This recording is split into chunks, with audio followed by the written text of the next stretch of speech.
ہم کو حمیدی نے یہ حدیث بیان کی، انہوں نے کہا کہ ہم کو سفیان نے یہ حدیث بیان کی، وہ کہتے ہیں ہم کو بن سعید انصاری نے یہ حدیث بیان کی، انہوں نے کہا کہ مجھے یہ حدیث محمد بن ابراہیم تیمی سے حاصل ہوئی، انہوں نے اس حدیث کو علقمہ بن وقاص سے سنا۔ ان کا بیان ہے کہ میں نے مسجد نبوی میں منبر رسول صلی اللہ علیہ وسلم پر عمر بن خطاب رضی اللہ عنہ کی زبان سے سنا، وہ فرما رہے تھے کہ میں نے جناب رسول اللہ صلی اللہ علیہ وسلم سے سنا، اب صلی اللہ علیہ وسلم فرما رہے تھے کہ تمام اعمال کا دار و مدار نیت پر ہے، اور ہر عمل کا نتیجہ ہر انسان کو اس کی نیت کے مطابق ہی ملے گا، بس جس کی ہجرت ترک وطن دولت دنیا حاصل کرنے کے لیے ہو یا کسی عورت سے شادی کی غرض ہو، بس اس کی ہجرت انہی چیزوں کے لیے ہوگی جن کے حاصل کرنے کی نیت سے اس نے ہجرت کی ہے۔ ہم کو عبداللہ بن یوسف نے حدیث بیان کی، ان کو مالک نے حشام بن عروہ کی روایت سے خبر دی، انہوں نے اپنے والد سے نقل کی، انہوں نے المومنین عائشہ صدیقہ رضی اللہ عنہا سے نقل کی، اپنے فرمایا کہ ایک شخص حارث بن حشام نامی نے نبی کریم صلی اللہ علیہ وسلم سے سوال کیا تھا کہ اے رسول اللہ، آپ پر وحی کیسے نازل ہوتی ہے؟ اب صلی اللہ علیہ وسلم نے فرمایا کہ وحی نازل ہوتے وقت کبھی مجھ کو گھنٹی کی سی آواز محسوس ہوتی ہے، اور وحی کی یہ کیفیت مجھ پر بہت شاک گزرتی ہے، جب یہ کیفیت ختم ہوتی ہے تو میرے دل و دماغ پر اس فرشتے کے ذریعہ نازل شدہ وحی محفوظ ہو جاتی ہے، اور کسی وقت ایسا ہوتا ہے کہ فرشتہ بشکل انسان میرے پاس آتا ہے اور مجھ سے کلام کرتا ہے، پس میں اس کا کہا ہوا یاد رکھ لیتا ہوں۔ عائشہ رضی اللہ عنہا کا بیان ہے کہ میں نے سخت کڑاکے کی سردی میں نبی کریم صلی اللہ علیہ وسلم کو دیکھا ہے کہ اب صلی اللہ علیہ وسلم پر وحی نازل ہوئی، اور جب اس کا سلسلہ موقوف ہوا تو اب صلی اللہ علیہ وسلم کی پیشانی پسینے سے شرابور تھی۔ ہم کو بن بکیر نے یہ حدیث بیان کی، وہ کہتے ہیں کہ اس حدیث کی ہم کو لیث نے خبر دی، لیث عقیل سے روایت کرتے ہیں، عقیل ابن شہاب سے، وہ عروہ بن زبیر سے، وہ المومنین عائشہ رضی اللہ عنہا سے نقل کرتے ہیں کہ انہوں نے بتلایا کہ نبی کریم صلی اللہ علیہ وسلم پر وحی کا ابتدائی دور اچھے سچے پاکیزہ خوابوں سے شروع ہوا، اب صلی اللہ علیہ وسلم خواب میں جو کچھ دیکھتے وہ صبح کی روشنی کی طرح صحیح اور سچا ثابت ہوتا، پھر من جانب قدرت اب صلی اللہ علیہ وسلم تنہائی پسند ہو گئے، اور اب صلی اللہ علیہ وسلم نے غار حرا میں خلوت نشینی اختیار فرمائی، اور کئی دن اور رات وہاں مسلسل عبادت اور یاد الہی و ذکر و فکر میں مشغول رہتے، جب تک گھر آنے کو دل نہ چاہتا توشہ ہمراہ لیے ہوئے وہاں رہتے۔ توشہ ختم ہونے پر ہی اہلیہ محترمہ خدیجہ رضی اللہ عنہا کے پاس تشریف لاتے اور کچھ توشہ ہمراہ لے کر پھر وہاں جا کر خلوت گزیں ہو جاتے، یہی طریقہ جاری رہا یہاں تک کہ اب صلی اللہ علیہ وسلم پر حق منکشف ہو گیا، اور اب صلی اللہ علیہ وسلم غار حرا ہی میں قیام پذیر تھے کہ اچانک جبرائیل علیہ السلام اب صلی اللہ علیہ وسلم کے پاس حاضر ہوئے اور کہنے لگے کہ محمد پڑھو، اب صلی اللہ علیہ وسلم فرماتے ہیں کہ میں نے کہا کہ میں پڑھنا نہیں جانتا، اب صلی اللہ علیہ وسلم فرماتے ہیں کہ فرشتے نے مجھے پکڑ کر اتنے زور سے بھینچا کہ میری طاقت جواب دے گئی، پھر مجھے چھوڑ کر کہا کہ پڑھو، میں نے پھر وہی جواب دیا کہ میں پڑھا ہوا نہیں ہوں، اس فرشتے نے مجھ کو نہایت ہی زور سے بھینچا کہ مجھ کو سخت تکلیف محسوس ہوئی، پھر اس نے کہا کہ پڑھ، میں نے کہا کہ میں پڑھا ہوا نہیں ہوں،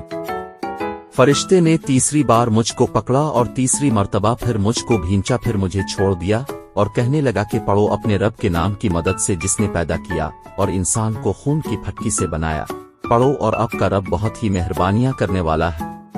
پس یہی آیتیں اب صلی اللہ علیہ وسلم جبرائیل علیہ السلام سے سن کر اس حال میں غار حرا سے واپس ہوئے کہ اب صلی اللہ علیہ وسلم کا دل اس انوکھے واقعہ سے کانپ رہا تھا۔ اب صلی اللہ علیہ وسلم خدیجہ کے ہاں تشریف لائے اور فرمایا کہ مجھے کمبل اڑا دو، مجھے کمبل اڑا دو۔ لوگوں نے اب صلی اللہ علیہ وسلم کو کمبل اڑا دیا، جب اب صلی اللہ علیہ وسلم کا ڈر جاتا رہا تو اب صلی اللہ علیہ وسلم نے اپنی زوجہ محترمہ خدیجہ رضی اللہ عنہا کو تفصیل کے ساتھ یہ واقعہ سنایا اور فرمانے لگے کہ مجھ کو اب اپنی جان کا خوف ہو گیا ہے۔ اب صلی اللہ علیہ وسلم کی اہلیہ محترمہ خدیجہ رضی اللہ عنہا نے اب صلی اللہ علیہ وسلم کی ڈھارس بندھائی اور کہا کہ آپ کا خیال صحیح نہیں ہے، اللہ کی قسم آپ کو اللہ کبھی رسوا نہیں کرے گا، اب تو اخلاق فاضلہ کے مالک ہیں، اب تو کنبہ پرور ہیں، بے کسوں کا بوجھ اپنے سر پر رکھ لیتے ہیں، مفلسوں کے لیے اب کماتے ہیں۔ مہمان نوازی میں اب بے مثال ہیں اور مشکل وقت میں آپ امر حق کا ساتھ دیتے ہیں۔ ایسے اوصاف حسنہ والا انسان یوں بے وقت ذلت و خواری کی موت نہیں پا سکتا۔ پھر مزید تسلی کے لیے خدیجہ رضی اللہ عنہا اب صلی اللہ علیہ وسلم کو ورقہ بن نوفل کے پاس لے گئیں، جو ان کے چچا زاد بھائی تھے اور زمانہ جاہلیت میں نصرانی مذہب اختیار کر چکے تھے اور عبرانی زبان کے کاتب تھے، چنانچہ انجیل کو بھی حسب منشائے خداوندی عبرانی زبان میں لکھا کرتے تھے۔ انجیل سریانی زبان میں نازل ہوئی تھی، پھر اس کا ترجمہ عبرانی زبان میں ہوا۔ ورقہ اسی کو لکھتے تھے۔ وہ بہت بوڑھے ہو گئے تھے، یہاں تک کہ ان کی بینائی بھی رخصت ہو چکی تھی۔ خدیجہ رضی اللہ عنہا نے ان کے سامنے اب صلی اللہ علیہ وسلم کے حالات بیان کیے اور کہا کہ اے چچا زاد بھائی، اپنے بھتیجے محمد صلی اللہ علیہ وسلم کی زبانی ذرا ان کی کیفیت سن لیجئے۔ وہ بولے کہ بھتیجے، اپنے جو کچھ دیکھا ہے اس کی تفصیل سناؤ۔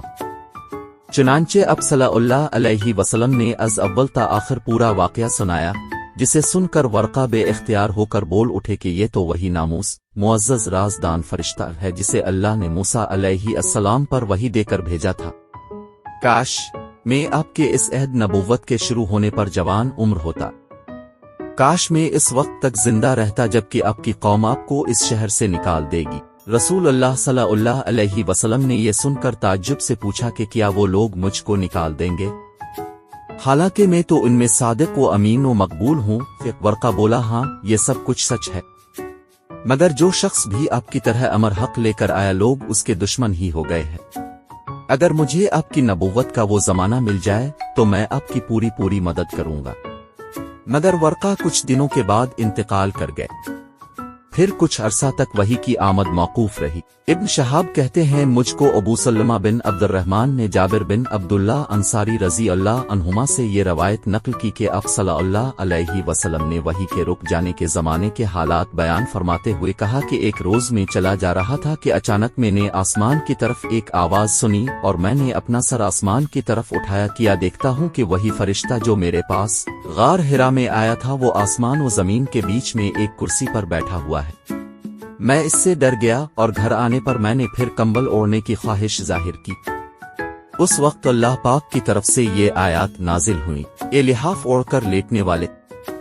اٹھ کھڑا ہو اور لوگوں کو عذاب الہی سے ڈرا اور اپنے رب کی بڑائی بیان کر اور اپنے کپڑوں کو پاک صاف رکھ اور گندگی سے دور رہ۔ اس کے بعد وہی تیزی کے ساتھ پہ در پہ آنے لگی۔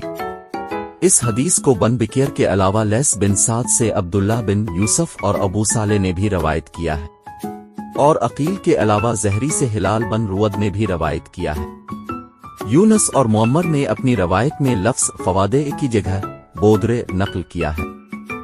موسیٰ بن اسماعیل نے ہم سے حدیث بیان کی، ان کو ابوانا نے خبر دی، ان سے موسیٰ ابن ابی عائشہ نے بیان کی، ان سے سعید بن جبیر نے، انہوں نے ابن عباس رضی اللہ عنہما سے کلام الہی لا تحریو بے لسانو لتوجل بے غلق کی تفسیر کے سلسلہ میں سنا کہ رسول اللہ صلی اللہ علیہ وسلم نزول قرآن کے وقت بہت سختی محسوس فرمایا کرتے تھے، اور اس کی علامتوں میں سے ایک یہ تھی کہ یاد کرنے کے لیے آپ اپنے ہونٹوں کو ہلاتے تھے۔ ابن عباس رضی اللہ عنہما نے کہا میں اپنے ہونٹ ہلاتا ہوں جس طرح آپ ہلاتے تھے۔ سعید کہتے ہیں میں بھی اپنے ہونٹ ہلاتا ہوں جس طرح ابن عباس رضی اللہ عنہما کو میں نے ہلاتے دیکھا، پھر انہوں نے اپنے ہونٹ ہلائے۔ ابن عباس رضی اللہ عنہما نے کہا پھر یہ آیت اتری کہ اے محمد، قرآن کو جلد جلد یاد کرنے کے لیے اپنی زبان نہ ہلاؤ، اس کا جمع کر دینا اور پڑھا دینا ہمارا ذمہ ہے۔ ابن عباس رضی اللہ عنہما کہتے ہیں یعنی قرآن اب صلی اللہ علیہ وسلم کے دل میں جمع دینا اور پڑھا دینا ہمارے ذمہ ہے، پھر جب ہم پڑھ چکیں تو اس پڑھے ہوئے کی اتباع کرو۔ ابن عباس رضی اللہ عنہما فرماتے ہیں اس کا مطلب یہ ہے کہ آپ اس کو خاموشی کے ساتھ سنتے رہو، اس کے بعد مطلب سمجھا دینا ہمارے ذمہ ہے، پھر یقیناً یہ ہماری ذمہ داری ہے کہ آپ اس کو پڑھو یعنی اس کو محفوظ کر سکو۔ چنانچہ اس کے بعد جب آپ کے پاس جبرائیل علیہ السلام وحی لے کر آتے تو آپ توجہ سے سنتے، جب وہ چلے جاتے تو رسول اللہ صلی اللہ علیہ وسلم اس کا وحی کو اسی طرح پڑھتے جس طرح جبرائیل علیہ السلام نے اسے پڑھا تھا۔ ہم کو عبدن نے حدیث بیان کی، انہیں عبداللہ بن مبارک نے خبر دی، ان کو یونس نے، انہوں نے زہری سے یہ حدیث سنی۔